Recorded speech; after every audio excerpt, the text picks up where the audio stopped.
Hello students, कैसे हैं आप। आज हम सुगम भारती के पाठ 17 जीवन दीप पाठ का अध्ययन करेंगे। इस पाठ के माध्यम से हम नैतिक गुणों से परिचय के साथ साथ दैनिक जीवन में उनका अनुसरण करने की प्रेरणा भी प्राप्त करेंगे। आइए इस पाठ का सास्वर वाचन करें। कुसंगति का फल। एक चित्रकार ऐसे व्यक्ति का चित्र बनाना चाहता था जिसके मुख से भोलेपन, सरलता और दीनता के भाव स्पष्ट प्रकट होते हों। वर्षों के परिश्रम के पश्चात उसे एक ऐसा बालक मिला। चित्रकार ने उस बच्चे को बिठाकर उसका चित्र बनाया। उस चित्र की इतनी प्रतियां बिकी कि चित्रकार मालामाल हो गया। 10-15 वर्ष के पश्चात चित्रकार के मन में एक दुष्टता के भाव प्रकट करने वाले चित्र बनाने की इच्छा हुई। वह एक ऐसे व्यक्ति का चित्र बनाना चाहता था जिसके मुंह से धूर्तता, क्रूरता और स्वार्थ लिप्सा फूट पड़ती हो। ऐसे व्यक्ति की तलाश में वह एक कारागार में पहुंचा। उसे एक ऐसा कैदी मिल गया जिसके चेहरे पर क्रूरता झलकती थी। चित्रकार ने उस कैदी से कहा, मैं तुम्हारा एक चित्र बनाना चाहता हूं। कैदी कुछ डर गया। उसने पूछा, मेरा चित्र क्यों बनाना है। तब चित्रकार ने उसे अपना पहला चित्र दिखलाया और उसे अपना अभिप्राय समझाया। चित्रकार के पहले चित्र को देखकर कैदी फूट फूट कर रोने लगा। रोते रोते उसने कहा, यह चित्र मेरा ही है। चित्रकार को उस कैदी की ऐसी दशा देखकर बेहद आश्चर्य हुआ। उसने पूछा, तुम इस दशा में कैसे पहुंच गए। कैदी ने पुनः रोते हुए उत्तर दिया, मेरी यह दशा मेरी कुसंगति के कारण ही हुई है। अगली लघु कथा है वाणी से आदमी की पहचान। एक बार राजा शिकार पर निकले। साथ में मंत्री, हवलदार और सिपाही थे। जानवर का पीछा करते करते वे एक रास्ते से गुजरे। रास्ते के किनारे एक नेत्रहीन साधु बैठा था। सिपाही आगे आगे था।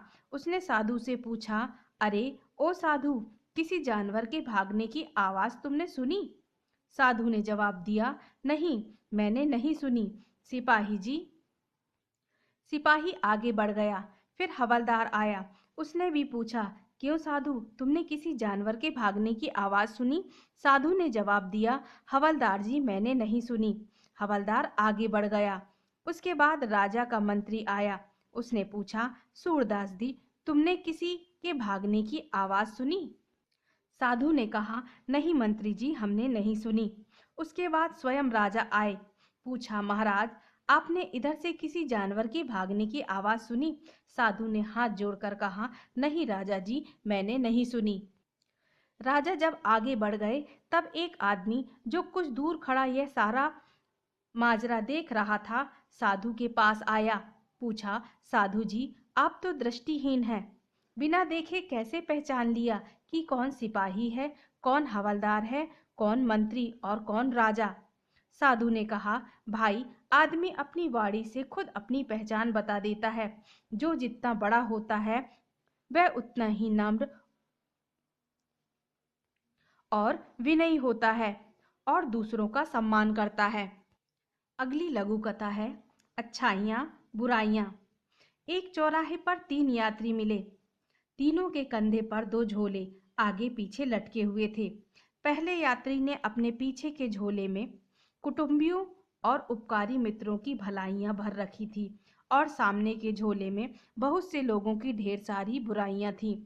पीछे के झोले पर उसकी नजर नहीं जाती थी और दूसरों की बुराइयां उसके सामने थीं। वह सदा उन्हीं को देखता और मन ही मन कुढ़ता रहता था। दूसरा आगे के झोले में अपनी सारी अच्छाइयां लटकाए था, जिन्हें देख देख कर अपनी सराहना करता और खुश होता। पीछे के झोले पर उसने अपनी बुराइयां लटका रखी थी, जिस पर उसकी कभी नजर नहीं जाती थी। उन्हें दूसरों को दिखाना नहीं चाहता था। पहले यात्री ने कहा, लेकिन अन्य लोग तो तुम्हारी इन बुराइयों को देखते हैं, तुम देखो या न देखो।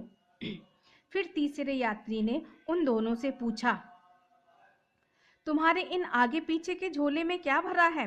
आगे का झोला तो काफी भारी है और पीछे के झोला हल्का है और उसमें नीचे छेद भी है।